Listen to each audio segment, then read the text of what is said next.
Vamos lá, gente, a mais um vídeo do canal Pilates e Emagrecimento, e dessa vez eu quis trazer como tema a pressão arterial e a hipertensão arterial.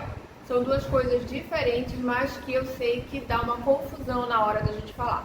Então, a pressão arterial é a pressão, como o próprio nome diz, é a pressão que o sangue exerce na parede das artérias para querer circular no corpo todo, tá? E a hipertensão arterial é quando essa pressão ela é excessiva e ela pode ser por N fatores.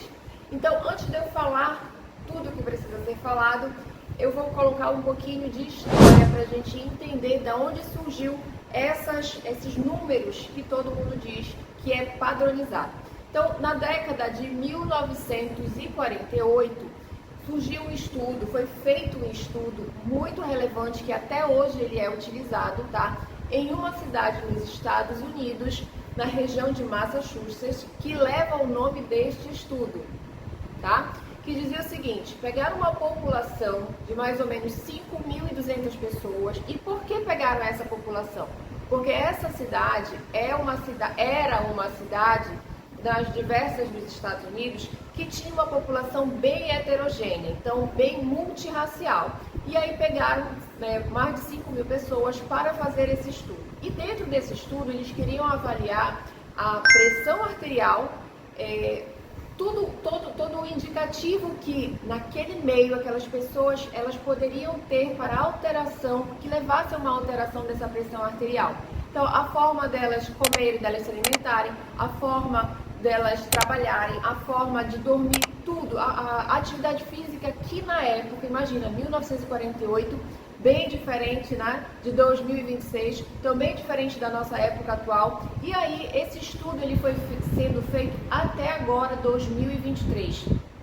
Então, gente, é um estudo muito relevante que até hoje é utilizado e foram passados de gerações. Então, no final desse estudo, foram vistas mais de 15.000 pessoas. Então, é um dos estudos mais abordados, mais citados, mais lidos e tidos como propulsores de uma pressão normalizada, que hoje significa 120/80. Então, vamos voltar um pouquinho mais atrás. Na época que esse estudo foi feito, na década de 1948, a gente sabe que tudo era bem diferente, né? Então, o padrão para se dizer que lá atrás era hipertenso ou pré-hipertensão, chegava-se a 140 milímetros de mercúrio por quase 90 milímetros de mercúrio. Então, hoje, em 2025, houve uma nova tratativa, uma nova resolução, onde diz que 120 milímetros de mercúrio por 80 seria o limite para nós estarmos ali dentro de uma normalidade. Então, o que significa, Gisele? Que se hoje eu pego aqui dentro do meu estúdio e todo dia eu vou mensurar, aferir uma pressão de uma pessoa, e essa pressão dá o tempo todo 133/88, 134, 137, se todos os dias, ou a maioria das vezes, eu verifico que essa pressão está sempre acima de 113, de 130, essa pessoa já está classificada como hipertensão leve ou hipertensão grau 1. Tudo isso foi sendo modificado ao longo de décadas de estudo. Então, para vocês verem, gente, como a pressão é importante aqui dentro. Então, aqui dentro eu tenho mais de 20% das minhas alunas, elas apresentam a hipertensão arterial. Então, para que é importante nós aqui dentro do estúdio de Pilates ou dentro das academias termos essa informação? Existem exercícios que vão ser mais puxados que outros. Um deles é o primeiro do método, que é o exercício circulatório, e ele se chama 100, que a pessoa tem que fazer 100 batidas de braço. Quando ela já está um pouco mais avançada, ela fica deitada com as pernas altas. Então, imagina, já é uma pressão extremamente alta, né, quando a gente está só fazendo essa batida de braço com a cabeça levantada. Então, se eu tenho um paciente, uma cliente que apresenta uma hipertensão e eu não consigo avaliar, eu não sei avaliar, ou então eu não faço essa aferição sempre, regularmente, essa pessoa ela pode ter um pico hipertensivo dentro do meu estúdio ou dentro da academia. E aí, o que eu faço? Então, é necessário todas as vezes você fazer a sua avaliação do teu paciente e saber que aquele teu paciente, ele pode ter um risco sério de ter alguns problemas relacionados à hipertensão. como AVCs, acidente vascular cerebral e até mesmo ataque cardíaco. Então, sempre, gente, a gente precisa ter o cuidado, ter o compromisso de pegar estes clientes, estes pacientes, fazer a avaliação, fazer essa aferição, e é por isso que aqui está bem ali o meu aparelhinho, dentro aqui da academia também, a gente tem essa preocupação. Por quê? Porque hoje está tudo bem, mas por algum estresse emocional, aquela pessoa chega com você e, de repente, tem um pico hipertensivo e você nem sabe por quê. Então, é muito importante, dentro do estudo de Pilates, a gente ter essa noção. Outro exercício também que é feito aqui, ele é o rolamento para frente. Ele se chama roll-up, né? Então, imagina, você deitado no chão, queria que vocês fizessem, deitados no chão, vocês vão fazer a força vindo do centro, tá? Fazendo o rolamento do corpo. Deixa eu tentar fazer aqui para vocês saberem, para quem ainda não sabe. Então, ó, imagina, gente, você deita no chão, tá?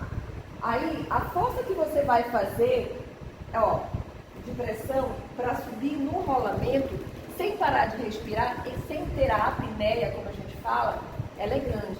Então, às vezes, a pessoa ela não sabe que não pode prender a respiração, ela acaba entrando em apneia. E a apneia faz com que a pressão arterial aumente. Você já pegou, dentro da academia, você já parou para ver que determinadas pessoas ou determinados homens carregam tanto peso que às vezes eles chegam até a gritar? Por quê? Porque imagina, se a gente for fazer uma aferição naquele momento, a pressão arterial dessa pessoa deve estar lá nas alturas. E tudo isso a gente tem que ter muito cuidado para a gente tratar, para a gente lidar com a saúde das pessoas.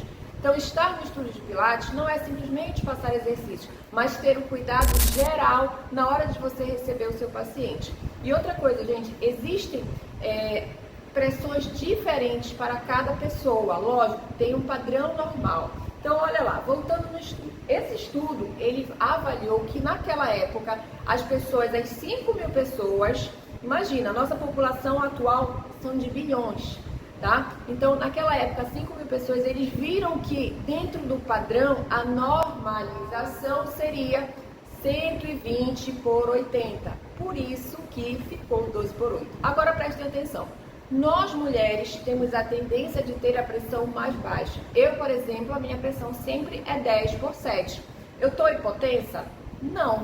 Essa, para mim, é o meu padrão normal, meu padrão natural. Então, eu sei que quando algum dia a minha pressão começar a subir para 120 por 8, a 127 por 8, alguma coisa, por 80, alguma coisa, eu sei que para mim não está no meu natural. Então, nós mulheres, nós temos um padrão de ter hipotensão, que não é uma hipotensão, tá? De fato, 11, 10 não é classificada ainda como hipotensão para nós mulheres, que temos um natural de ter a pressão mais baixa do que os homens, por vários fatores. Um deles é o fator hormonal, tá? Então, a gente precisa entender que cada pessoa, ou cada sexo, ou cada idade, tem ali aquele momento de ter a pressão elevada, normalizada. E outra, ainda tem a frequência cardíaca, gente. Muitas pessoas, elas simplesmente ignoram a frequência cardíaca. Então, quando a minha cliente chega aqui e eu vou fazer a aferição da pressão dela, e tá 12 por 8, 120 por 80, mas a frequência cardíaca dela tá 110, 120, aí eu pergunto para ela, você veio correndo? Você se estressou? Alguma coisa? Não, eu vim normal, vim de casa, não estou estressada. Comece a prestar atenção. Não é normal uma frequência cardíaca de uma pessoa que diz que não teve nenhum estresse, que não está tomando medicação, que não tem nenhum outro problema, que não veio correndo, etc. Ter um padrão o tempo todo de 110, 120, 130 batimentos por minuto. Aqui eu sentadinha, fiz agora um exercício, porém se eu tivesse sentadinha só, tranquila, sem nenhum pensamento ansioso, o nosso padrão ele tem que ser de 60, 70 até 100, para eu dizer que eu estou no normal, dentro do limite de uma pessoa que não está fazendo exercício. Então, até isso, a frequência cardíaca também, ela é muito importante, ela vem dizer muitas coisas dentro de um simples atendimento. Então, aqui dentro do estúdio de Pilates, tudo isso é avaliado porque a gente quer ver a qualidade do nosso serviço e o melhor é saber cuidar de outra pessoa. Então, se você curtiu esse vídeo, se você gostou do conteúdo, clica, compartilha e semana que vem eu vou estar falando sobre menopausa. Menopausa, atividade física e pilates.